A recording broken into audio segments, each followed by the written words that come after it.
Thinking of buying crypto in 2025?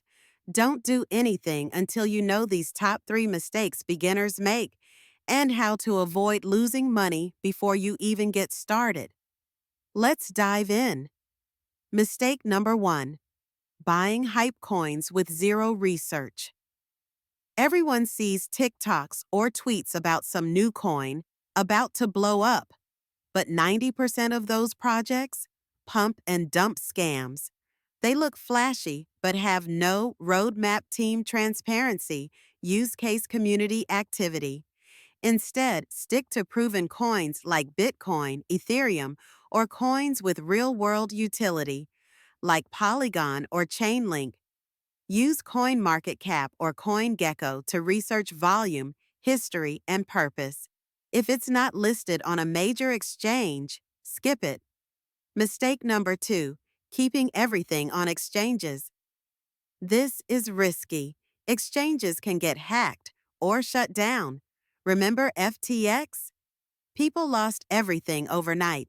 Best practice: use exchanges like Coinbase, Kraken, or Binance to buy. Then move funds to a wallet like Trust Wallet, MetaMask, or a cold wallet like Ledger. If you don't control your keys, you don't control your coins. Mistake number 3: going all in without understanding volatility. Crypto isn't a get-rich-quick play. It's volatile. Beginners lose money when they FOMO into coins during a pump, sell out of fear during a dip. Don't plan for long-term holding.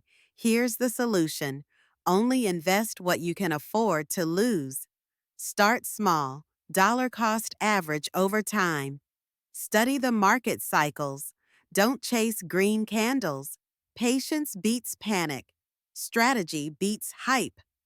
Final thoughts: crypto is powerful, but unforgiving if you move blindly. Avoid these 3 mistakes. Don't buy coins you haven't researched. Don't leave everything on exchanges. Don't treat it like a lottery ticket. Educate yourself. Protect your funds. Think long term. Hit subscribe if you're serious about doing crypto the smart way. And drop a comment if you've made any of these mistakes before. No shame, we've all been there.